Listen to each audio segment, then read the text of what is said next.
gagasan yang kami ambil yaitu meliput dari tanda kawan-kawan bahwa pentingnya pemantauan tanda-tanda vital dalam tubuh manusia, dan tanda-tanda vital ini perlu dipantau secara terus-menerus tanpa terkecuali. Namun untuk mendapatkan data secara real time dibutuhkannya sebuah koneksi atau sambungan internet, dan hal ini menjadi sebuah permasalahan baru yang mengutip dari Kominfo bahwa terdapat 30,8% rumah sakit dan puskesmas di Indonesia yang belum mendapatkan akses internet. Tujuan masalah yang kami bawa pada karya tulis ilmiah kami ini melihat yang pertama, yaitu untuk merancang sembrono, kedua memantau tanda-tanda vital dalam tubuh manusia, dan ketiga mengirim hasil baca sensor ke website tanpa ada akses internet. Serta manfaatnya yang pertama meningkatkan pemantauan melalui sembrono, yang kedua memudahkan proses pemantauan dan tanda-tanda vital, dan yang ketiga mendapatkan akses tanpa internet. Selanjutnya kajian pustaka yang kami ambil yang pertama menurut Didik et al.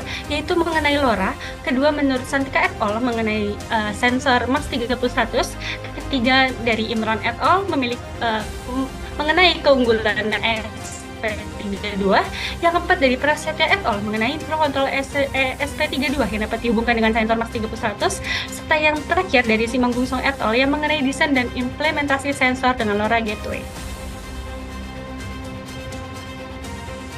Oke, baik, selanjutnya adalah mengenai metode penelitian yang kami gunakan. Jadi tahap pertama itu kita merumuskan terlebih dahulu masalah yang ada, lalu dilanjutkan dengan tahap studi literatur yang mana relevan dengan perumusan masalah juga, lalu dilanjutkan dengan tahap pembuatan program dan juga perancangan alatnya seperti apa.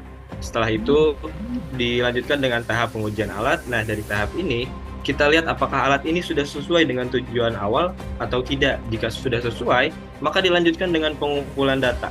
Setelah data ini dikumpulkan, didapatkanlah hasil dan juga pembahasannya. Selanjutnya dilanjutkan dengan tahap kesimpulan. Begitu untuk metode penelitian yang kami gunakan. Nah, berikut merupakan skema pengkabelan alat atau wiring, begitu. Pada sebelah kiri, gambar sebelah kiri ini merupakan perangkat sender atau alat pengirim data.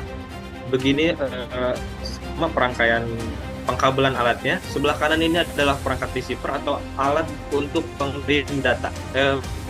Penerima data. Jadi pengkabelan datanya, pengkabelan alatnya. Nah, berikut ini merupakan cara kerja alat. Jadi seperti yang sudah dimention tadi bahwa sembrono ini dibagi menjadi dua perangkat. Ini pada sebelah kiri ini perangkat pengirim data atau sender, dan sebelah kanan ini adalah penerima data atau receiver. Nah, sembrono ini menggunakan dua sensor yaitu Max 30-100 yang mana dapat membaca atau membaca detak jantung dan juga kadar oksigennya, dan sensor GY906 ini untuk mengukur suhu tubuh. Nah, hasil baca dari kedua sensor ini itu diteruskan ke microcontroller ESP32 dan juga akan ditampilkan di LCD OLED pada alat ini. Nah, setelah itu data juga dikirimkan lagi nih melalui LoRa sender yang mana diterima nanti oleh LoRa receiver pada alat receiver ini. Jadi data yang diterima tadi itu diteruskan oleh microcontroller ESP32 ke database yang kami gunakan. Setelah itu, kita ambil data tersebut untuk ditampilkan pada website. Itu untuk cara kerja alat kami. Dan ini merupakan ilustrasi gambaran secara gambarannya. Nah, mungkin berikut tampilan bagaimana penggunaan alat dari sender, yang mana gelang itu dipasangkan kepada pengguna, yang nantinya data hasil sensor itu akan ditampilkan pada layar OLED ini, dan juga sekaligus ada indikator baterainya. Nah, untuk perangkat receiver atau perangkat penerima datanya, itu dia menerima data dari perangkat yang mengirim data, lalu dikirimkan lagi ke database sehingga nantinya ditampilkan data-data tersebut di di website ini, seperti yang ditampilkan pada video ini, seperti detak jantung, kadar oksigen, dan suhu tubuh itu dapat dipantau, dimonitoring, begitu. Nah, untuk Bapak atau Ibu Dewan Juri yang ingin melihat bagaimana tampilan website yang telah kami buat, dapat mengunjungi laman website tim KTI upnpj.weebly.com. Bapak Ibu dapat melihat bagaimana penampilan dari website yang kami buat.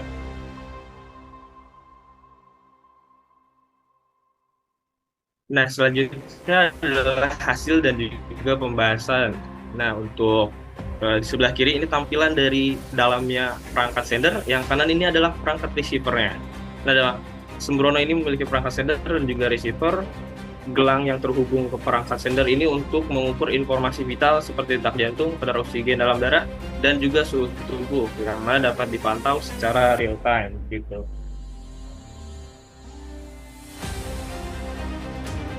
Baik, selanjutnya merupakan akurasi dari sensor Max 3100. Di sini kami menggunakan alat bantu tambahan. Alat ukur tambahan yaitu merupakan alat ukur oximeter seperti pada gambar. Kami mengambil 10 data yang nantinya akan dihitung nilai error dan akurasinya seperti ditampilkan pada layar, dan didapatkan rata-rata error dan akurasi pada sensor Max 3100, yaitu akurasinya setinggi 97,43%, sementara errornya 2,57%. Selanjutnya, kami juga menggunakan sensor Max 3100 untuk mengukur kadar oksigen dalam darah, dan didapatkan nilai error sangat kecil, yaitu hanya sekitar 1,79%, sementara nilai akurasinya tinggi, yaitu 98,21%. Dan selanjutnya merupakan dari sensor kami yang terakhir, yaitu sensor GS906, untuk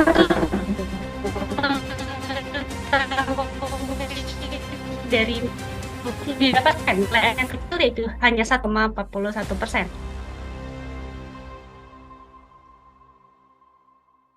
Adapun kesimpulannya, yang pertama itu pernikahan ini menggunakan ESP32 dan 2 buah sensor. Yang kedua, terdapat modul UPS untuk sebagai power supply cadangan.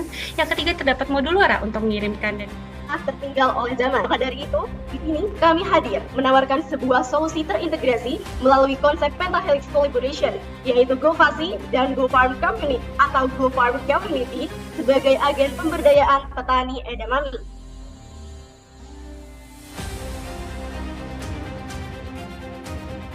Oke, kami dari Alpha Lion Team beranggotakan saya sendiri, Intanya Karisma Larasati, bersama dengan kedua rekan saya, yaitu Revalia Gustin dan juga Anissa Anuriah Ahmad.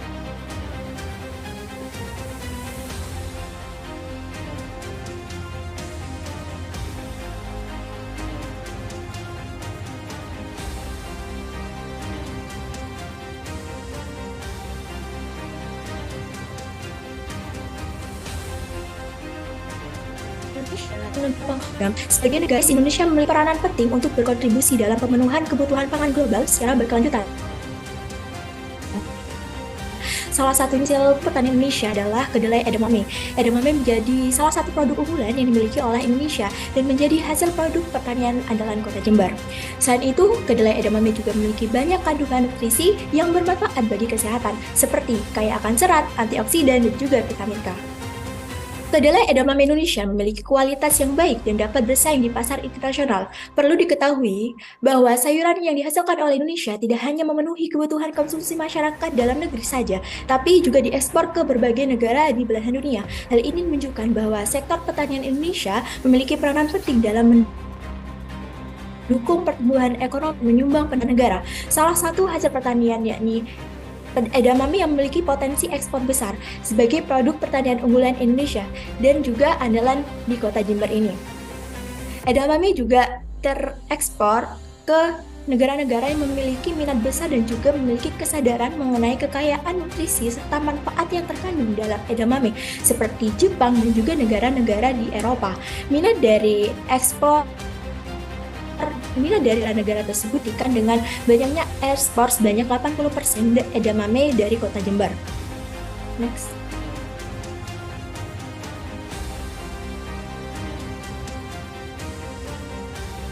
Namun dari banyaknya potensi tersebut, sayangnya kedelai edamame masih kurang mendapatkan perhatian dari masyarakat lokal. Masyarakat masih kurang dalam edukasi, informasi, ataupun penyuluhan mengenai pengetahuan tentang kandungan gizi yang ada pada kedelai edamame. Selain itu, permasalahan selanjutnya adalah kurangnya inovasi pada produk kedelai edamame, karena kebanyakan produk kedelai edamame yang dijual di pasar lokal hanya berupa biji mentah ataupun rebus. Padahal kedelai edamame dapat diolah menjadi berbagai produk olahan yang lebih menarik dan juga variatif. Terlebih juga didukung oleh kecocokan areal penanaman di Indonesia yang dapat digunakan dan cocok sebagai tempat pembudidayaan edamame yang seharusnya ini menjadi potensi yang harus dimanfaatkan dengan maksimal. Selain itu, kurangnya inovasi produk mengimplementasi pada minimnya minat masyarakat pada konsumsi edamame karena kemonotonan produk pasar yang telah. Hal ini semakin didukung oleh kebiasaan masyarakat lokal yang masih belum terbiasa mengkonsumsi kedelai edamame sebagai makanan sehari-hari. Karena kebanyakan masyarakat hanya mengkonsumsi kedelai edamame sebagai cemilan, dapat menjadi bahan utama adalah menu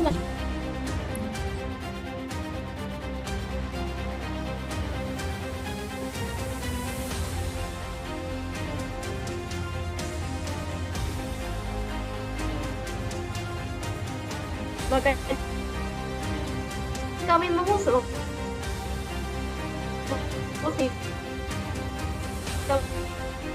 pemerintah Helix beri dalam mengatasi berbagai substansi masalah yang telah dijelaskan oleh rekan saya tadi. Jika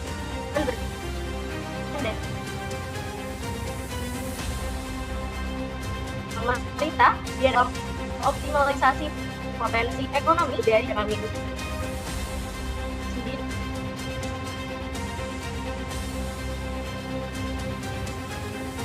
Kemudian dengan menitipkan pada dan kolaborasi Pentahelix melalui program terintegrasi tentunya. Maka dari itu di sini kami mempersembahkan sebuah komunitas mahasiswa itu penulis menawarkan gagasan aplikasi yaitu Tani ID sebagai digital platform media yang membantu petani guna mencapai target 2030. Tani ID memiliki fitur unggulan yang berguna dalam mengurangi panjangnya rantai distribusi pemasaran yang mengakibatkan ketimpangan harga antara harga jual dan harga jual antar pengkulak dan harga jual antar petani kepada konsumen akhir. Perilaku ini apabila diteruskan akan menjadi permainan harga oleh para tengkulak yang pastinya akan merugikan petani itu sendiri. Selanjutnya ada juga fitur penyuluhan, pendanaan, hingga laporan keuangan bagi para petani. Selain itu, di dalam aplikasi ini juga berkolaborasi dengan elemen Pentahelix terdiri dari Maus sehingga meningkatkan produktivitas pertanian di wilayah Tapal Kuda. Berdasarkan observasi yang dilakukan oleh penulis di wilayah Tapal Kuda, belum ada aplikasi serupa dengan Tani ID dalam mengoptimalkan keuntungan petani di wilayah Tapal Kuda sendiri. Selanjutnya yaitu rancangan operasi. Untuk tahap operasi yang akan penulis lakukan dalam tahap perancangan aplikasi ini terdiri dari 5. Yang pertama yaitu tahap analisis. Jadi melakukan pengamatan di lapangan dengan cara diskusi dan wawancara bersama petani, masyarakat, mahasiswa, dan serta pihak-pihak yang terlibat guna menggali informasi atas kebutuhan aplikasi ini. Yang kedua yaitu tahap desain. Jadi kami memberikan gambaran lengkap tampilan aplikasi kami. Yang ketiga yaitu implementasi. Jadi kami masukkan kode penentu bahasa pemrograman dengan melakukan perencanaan aplikasi portal Tani ID. Yang keempat itu tahap pengujian. Jadi kami menggunakan black box testing. Yang kelima yaitu tahap pemeliharaan. Ini sangat penting sekali, Dewan Juri yang terhormat, di mana dibutuhkan apabila di kemudian hari terdapat kerusakan box dari aplikasi ini. Selanjutnya akan saya lanjutkan Dewan Juri yang terhormat, yaitu kita memasuki pada tahap tampilan. Yang pertama, saat kita sudah mengklik dari aplikasi Tani ID, maka tampilan awal aplikasi menunjukkan logo dari Tani ID yang mana melambangkan tunas tanaman. Selanjutnya, pada tampilan selanjutnya yaitu merupakan tampilan menu ini menggunakan diminta untuk user diminta untuk masukkan username ataupun password. Jika memang belum memiliki, bisa mendaftarkan akunnya sebelum agar bisa mengakses Tani ID. Selanjutnya, pada menu tampilan utama Belanda sendiri merupakan ada beberapa rangkuman berita, ada news dan adanya juga tampilan cuaca yang mendeskripsikan cuaca pada masing-masing daerah di daerah Tapal Kuda. Selanjutnya, pada tampilan penjualan sendiri merupakan tampilan yang dimana pengguna bisa membeli komoditas-komoditas pertanian yang sudah disesuaikan oleh komoditas utama dari masing-masing daerah, karena kami juga sudah menyiapkan peta wilayah penyebaran komoditas utama dari masing-masing daerah sehingga pembeli bisa langsung mendapat dari petani yang lebih unggul.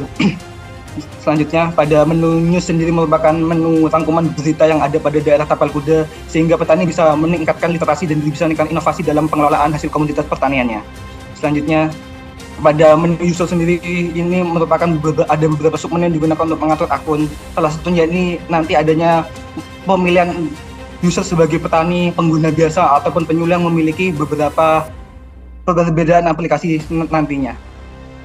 Selanjutnya yaitu ada beberapa tampilan menu yang tidak dapat ditampilkan di menu bar di bawah aplikasi. Yang akan dijelaskan selanjutnya yaitu adanya menu Teach Me, yang mana merupakan menu yang hanya ada pada penyuluh, sehingga penyuluh ini bisa memberikan penyuluhannya pada petani pada masing-masing daerah di dinas pertaniannya masing-masing, sehingga bisa membantu petani dalam memberikan penyuluhan penanaman sampai pemanenan. Selanjutnya pada WMI merupakan menu di mana penyuluh bisa mendata berapa petani yang sudah mendaftar di Petani ID, sehingga dapat tercatat di daerahnya sudah ada berapa, sehingga memudahkan dalam memberikan penyuluhan. Selanjutnya pada Danaku sendiri merupakan menu yang mengoptimalkan petani jika memang memiliki kekurangan dana bisa untuk dicantumkan sehingga bisa mendapatkan bantuan dana dari investor. Selanjutnya pada laporanku sendiri merupakan fitur yang diberikan oleh Petani ID ini untuk membantu petani dalam memasukkan beberapa kebutuhan yang digunakan dan beberapa keuntungan, sehingga bisa dilakukan analisis dalam penanaman yang pada periode yang akan datang. Selanjutnya kita memasuki pada analisis pentahelix yang kita kerjasama dengan industri, pemerintah, petani, akademisi, dan publikasi. Pada industri sendiri kita akan bekerjasama dengan beberapa industri kimia pun organik dan tanaman unggul. Dan selanjutnya pada pemerintah sendiri, pemerintah berperan dalam khususnya pada dinas pertanian dalam memberikan penyuluhan kepada petani. Selanjutnya untuk petani sendiri merupakan pionir utama yang kita bantu dalam aplikasi ini, sehingga bisa memaksimalkan keuntungan yang didapat dan bisa lebih mensejahterakan hidup para petani juga. Pada akademisi sendiri merupakan dibagi oleh dosen dan mahasiswa, yang mana nanti akademisi ini dapat membantu dalam riset ataupun ada program Rumah Desa maupun KKN yang bisa membantu petani ini bisa memaksimalkan hasil daerahnya masing-masing. Pada publikasi sendiri merupakan kita akan menggandeng komunitas-komunitas pada daerah tapal kuda, sehingga nantinya kita bisa lebih memasarkan aplikasi ini sehingga petani bisa menggunakan pada seluruh bagian yang ada di daerah tapal kuda, sehingga dapat dijangkau oleh seluruh petani. Selanjutnya. Baik, Dewan Juri yang terhormat, selain melakukan analisis terhadap pentahelix, di sini kami juga melakukan analisis SMART, yang mana analisis ini juga menjadi elemen penting dalam menentukan tujuan dari proyek atau inovasi yang kita lakukan. Yang pertama adalah spesifik. Saat menentukan tujuan untuk proyek atau yang dilakukan, kita harus jelas dan spesifik. Dalam hal ini, ide gagasan aplikasi ini ingin mencapai target Sustainable Development Goals yang disepakati oleh dunia, termasuk Indonesia, yang terintegrasi dengan sistem sehingga dapat memberikan multiplier efek kepada petani dan juga masyarakat yang berada di wilayah tapal kuda karena potensi keuntungan petani belum dioptimalkan. Yang selanjutnya, measurable atau terukur, kita harus pastikan bahwa tujuan tersebut dapat diukur. Dalam tahap ini, penulis mengukur kemajuan aplikasi sebagai alat ukur pencapaian target. Target jangka pendek, setidaknya ada 3.000 petani dan konsumen di daerah tapal kuda yang menggunakan aplikasi ini. Hal ini dapat diukur dari jumlah unduhan yang ada di Play Store maupun App Store. Selanjutnya, attainable atau achievable. Agar tujuan inovasi ini dapat tercapai, maka tujuan tersebut haruslah realistis. Dalam mencapai target yang telah ditetapkan, maka dilakukan perencanaan yang matang, kerjasama dengan unsur pentahelix, serta membuat analisis SWOT untuk menganalisis kelebihan dan kekurangan dalam aplikasi ini. Aplikasi ini dapat berjalan dengan baik apabila seluruh pihak dapat bekerja sama dengan baik. Yang selanjutnya adalah relevan. Tujuan proyek haruslah relevan dengan misi dari inovasi kami. Keberadaan aplikasi ini sangat menguntungkan karena dapat menjawab target SDGs seperti mengentaskan kemiskinan, mengurangi kelaparan masyarakat, hidup sehat, dan lain sebagainya. Maka dari itu aplikasi ini sangat layak untuk diperjuangkan karena keberadaan aplikasi serupa di wilayah tapal kuda masih belum ditemukan. Selanjutnya yang terakhir adalah time bound. Kita perlu memiliki tenggat waktu yang jelas untuk benar-benar fokus dalam mencapai tujuan. Waktu yang kami perkirakan untuk merealisasikan aplikasi ini adalah 2 tahun, yang mana tahun pertama digunakan untuk pendesainan dan pemrograman sistem, dan tahun kedua merupakan tahun pencobaan dan operasional sistem. Baik, untuk analisis yang selanjutnya adalah analisis SWOT. Untuk strength sendiri kami melihat bahwa di sini kami membentuk aplikasi yang mudah digunakan dan dibawa kemana-mana, yang kemudian bekerja sama dengan unsur pentahelix serta inovasi baru dan belum ditemukan aplikasi serupa di wilayah tapal kuda. Namun untuk bisnis sendiri kami melihat bahwa yang pertama memerlukan modal yang besar, membutuhkan kerjasama dengan banyak pihak, memerlukan akses jaringan internet saat digunakan. Di sini kami juga melihat opportunities. Yang pertama, antusiasme pengguna transaksi secara digital sangat tinggi, perkembangan teknologi yang sangat masif, serta memperoleh dukungan dari banyak pihak. Nah, dan yang terakhir adalah threat, adanya pesaing yang lebih upgrade sistemnya, dan juga kemungkinan terjadinya cybercrime, serta petani yang belum melek digital. Di sini kami telah merancang strategi yang telah kami rancang. Yang pertama adalah untuk SO strategi, kami bisa melakukan promosi dilakukan dengan maksimal, kemudian melakukan pengembangan dan evaluasi aplikasi. Kemudian untuk WO strategi, kami menjalin kerjasama dengan banyak pihak guna mendapat permodalan. Untuk state strategi, kami melakukan riset dan inovasi, salah satunya dengan menerima kritik dan saran dari pengguna maupun inovasi serta melakukan evaluasi sistem secara berkala dan melakukan sosialisasi program kepada masyarakat. Dan yang terakhir untuk WT strategi, kami merekrut tenaga kerja handal untuk memantau aplikasi ini. Salah satu peran generasi muda sebagai agent of change yaitu mewujudkan rencana global yang disepakati oleh dunia termasuk Indonesia yaitu SDGs 2030. Inovasi aplikasi Tani ID dapat mewujudkan 7 SDGs nomor 1 dan 2 yaitu tanpa kemiskinan dan tanpa kelaparan. Dewan Juri yang terhormat, gagasan ini bukan hanya memperpendek rantai distribusi seperti saja, tetapi juga mengedukasi pengguna dengan adanya fitur penyuluhan dan membantu pendanaan dengan adanya fitur financing. Petani juga akan terbantu dalam menyusun laporan keuangan yang nantinya akan digunakan dalam pengambilan kerja keuangan petani unggul karena waktunya sudah habis. Baik, sekian presentasi dari kami. Untuk materi selanjutnya akan ada rekan kami.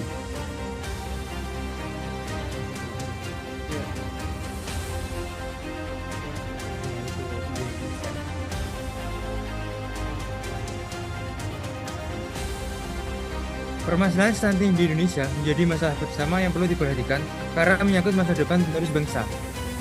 Stunting tidak hanya mengaruhi kesehatan tingkat individu, tapi juga pertumbuhan ekonomi, sosial, dan negara. Anak-anak yang berdampak stunting biasanya akan mengalami gangguan dalam pertumbuhan fisik dan juga perkembangan kognitif. Mereka dapat mengalami gangguan dalam belajar, produktivitas yang rendah di masa depan, serta beresiko mengalami gangguan penyakit kronis di masa depan nanti. Salah satu kasus stunting yang kita soroti yaitu di Kecamatan Balung sendiri, di mana angka stunting di Kecamatan Balung ini masih tergolong tinggi. Dapat dilihat pada tabel berikut data balita stunting di Kabupaten Balung 2023 sekitar 24.984 atau 30,35% balita beresiko stunting, serta 82.329 atau 47,58% balita tertimbang. Dilihat dari perbandingan dua data ini bahwasanya persentase balita berisiko stunting sangatlah tinggi. Upaya yang dapat kita lakukan yaitu adalah pendirian rumah penting atau forum mahasiswa stunting yang dikemas dengan perspektif digital. Next. Tujuan dari rumah penting ini ada dua, yaitu menekan laju stunting di Kecamatan Balung. Kecamatan Balung sendiri merupakan salah satu dari 7 daerah yang tercatat.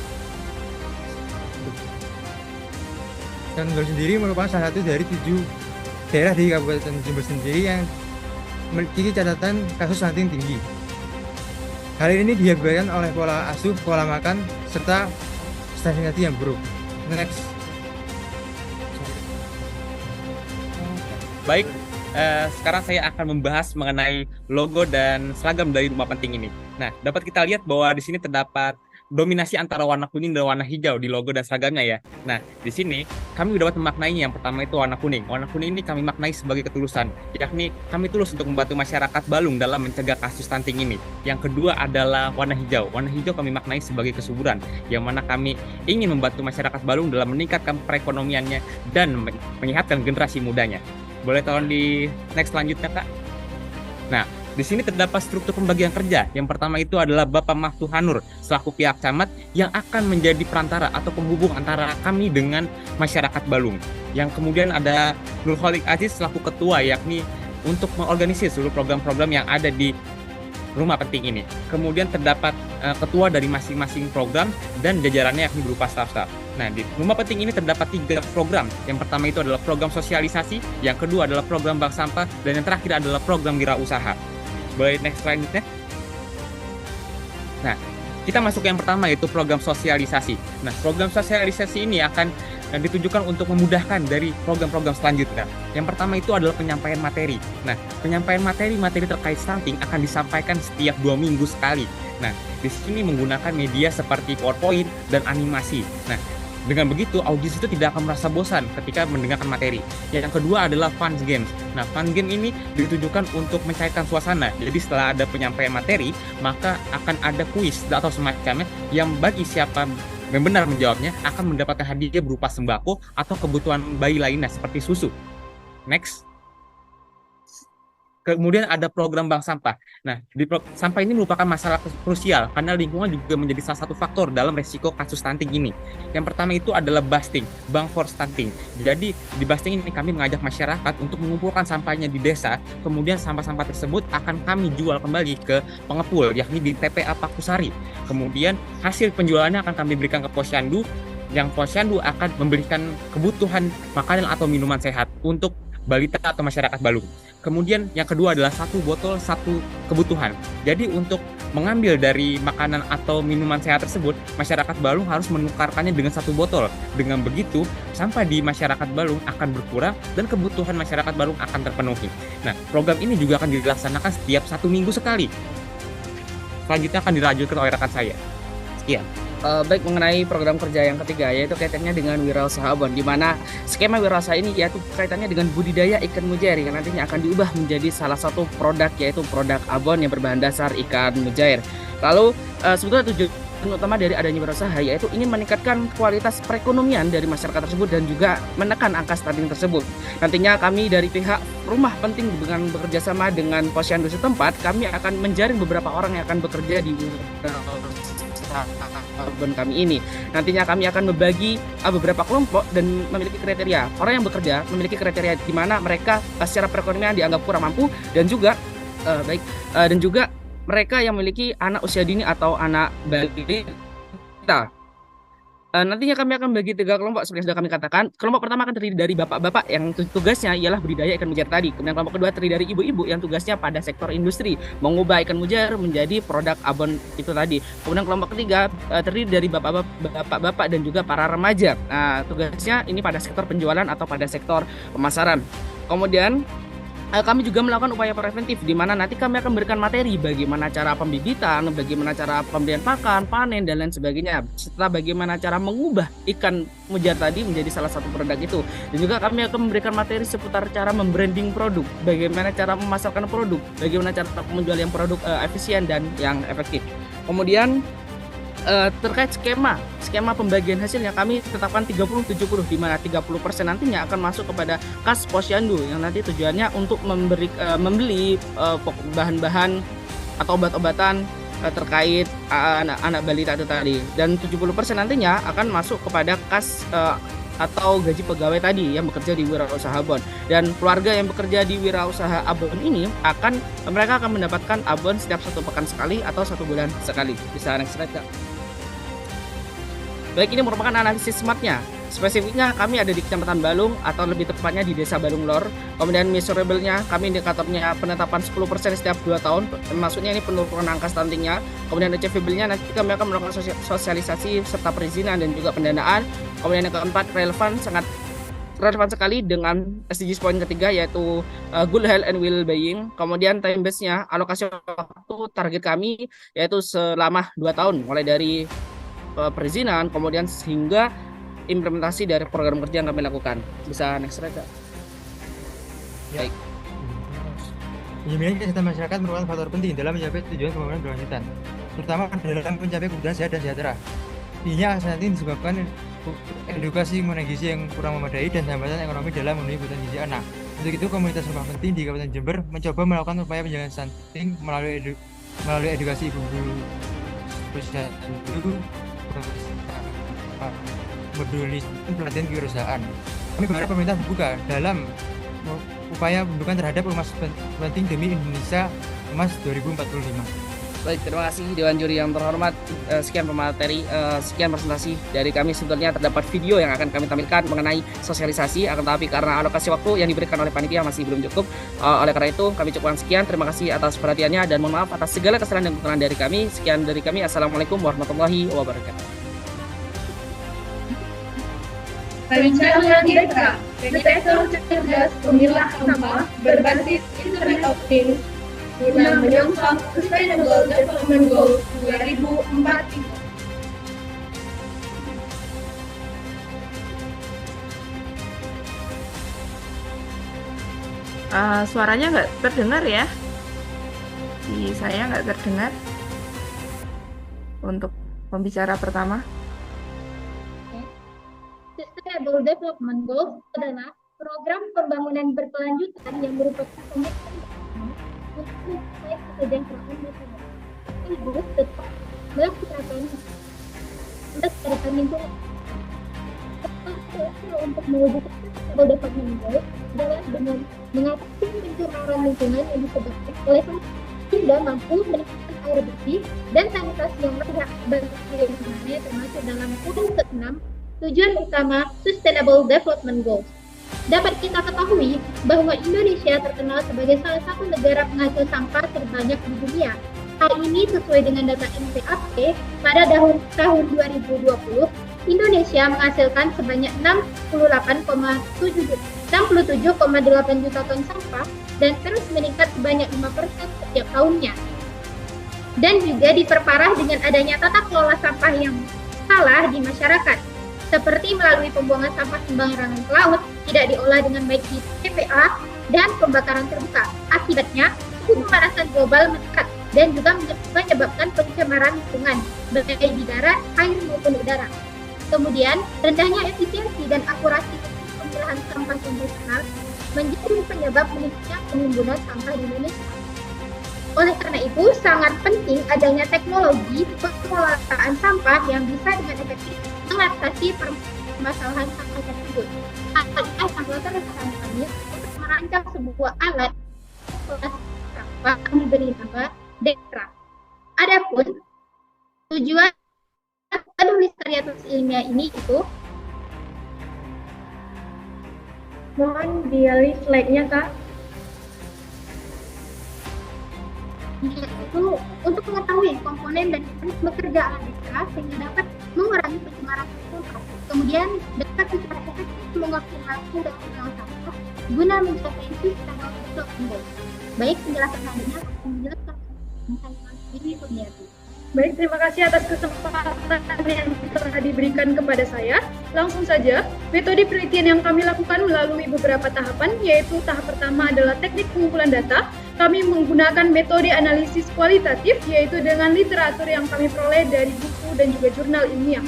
Selanjutnya, teknik pengolahan data yang melalui 3 tahapan, yaitu penyiapan data, kategorisasi data, dan pemahaman data. Metode inovasi yang kami lakukan dalam pembuatan Dekra ini menggunakan metode desain thinking yang melalui analisis kebutuhan atau define, yaitu hasil analisis kami tentang masyarakat yang saat ini masih belum bisa secara maksimal mengolah dan memilah sampah. Selanjutnya, analisis solusi, yaitu tahap yang memuat solusi dari permasalahannya, yaitu pembuatan Dekra monitoring system ini yang mampu memaksimalkan pemilahan sampah. Selanjutnya dapat kita lihat pada gambar merupakan komponen penyusun Dekra. Yang pertama ada ESP3M, yaitu sebuah kamera yang berbasis Wi-Fi dan Bluetooth. Kemudian ada NodeMCU, yaitu salah satu platform IoT yang berbasis atas. Di sebelahnya ada ultrasonic, yaitu sebuah. Kemudian ada motor servo yang berfungsi untuk mengatur letak sudut poros motor. Kemudian jarak 5 mm yang dipengaruhi oleh benda, luas, jenis, dan juga jarak. Lalu di sebelahnya ada sensor infrared sebagai detektor, sebagai sensor jarak ini akan berfungsi untuk deteksi dengan metode platform, yaitu perangkat di Alibaba Cloud yang memungkinkan komunikasi 2 arah antara perangkat akhir dan juga cloud. Selanjutnya yaitu penyampaian oleh rekan saya, yaitu Sri Harsati, kepadanya dipersilahkan. Terima kasih kepada rekan saya, Devi Kurniati. Boleh dimunculkan slide-nya, Kak?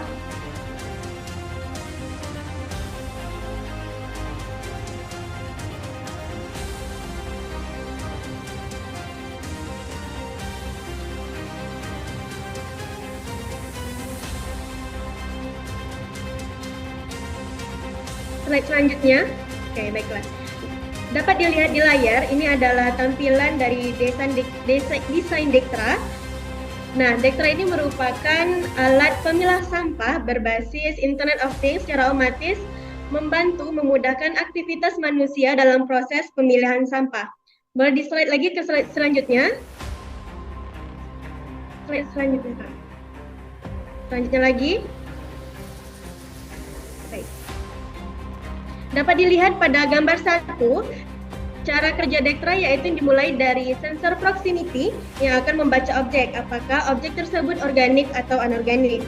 Jika sampah yang terdeteksi adalah organik, maka servo akan berputar membuka tutup sampah organik. Jika sampah yang terdeteksi adalah sampah anorganik, maka servo akan berputar untuk membuka tutup sampah anorganik.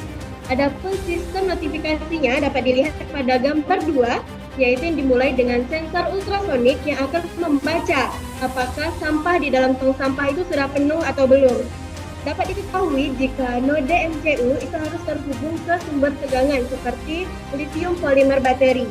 Nah, apabila sudah penuh, maka notifikasi akan muncul pada aplikasi yang digunakan oleh pengguna melalui Alibaba Cloud. Adapun kelebihan Dektra dapat dilihat pada gambar 3, yaitu dimulai dengan ESP32 Cam, yaitu yang akan merekam dan mulai melakukan live streaming. Nah, apabila terdeteksi pelanggar atau orang yang membuang sampah sembarangan, maka wajah pelanggar tersebut dapat di-capture kemudian disimpan di Alibaba Cloud. Nah, pelanggar ini akan dikenakan sanksi berupa denda ketika membayar pajak. Selanjutnya, Kak. Ya, adapun analisis kelebihan dan kekurangan Dektra, yang pertama yaitu teknologi ini dapat membantu mengurangi dampak pemanasan global dan dapat digunakan untuk mewujudkan Sustainable Development Goals. Yang kedua yaitu proses pemilihan sampah menjadi lebih cepat dan efisien. Yang ketiga yaitu dapat merekam dan mendeteksi orang yang membuang sampah sembarangan. Adapun kelemahannya yaitu Internet of Things platformnya yang kurang stabil.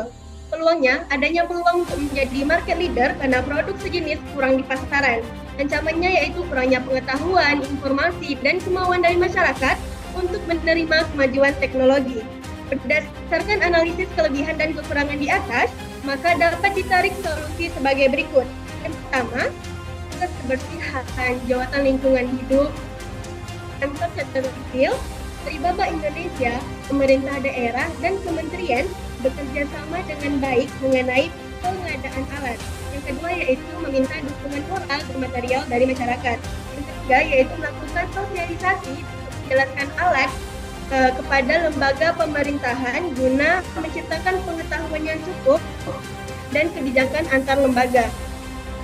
Yang terakhir yaitu melaksanakan diseminasi kepada masyarakat mengenai cara kerja Dektra serta mengadakan pelatihan daur ulang pada masyarakat setempat untuk meningkatkan kesejahteraan ekonomi.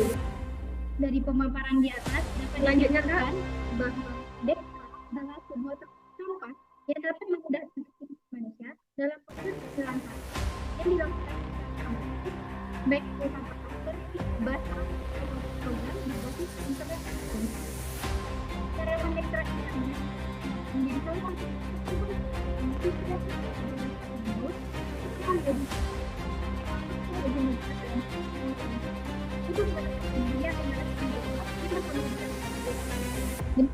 Terima kasih kepada seluruh finalis Lomba Karya Tulis Ilmiah Nasional CHIR Scientific Fair ke-5 tahun 2023 yang diselenggarakan oleh UKM Kelompok Studi Penelitian Ekonomi Fakultas Ekonomi dan Bisnis Universitas Jember.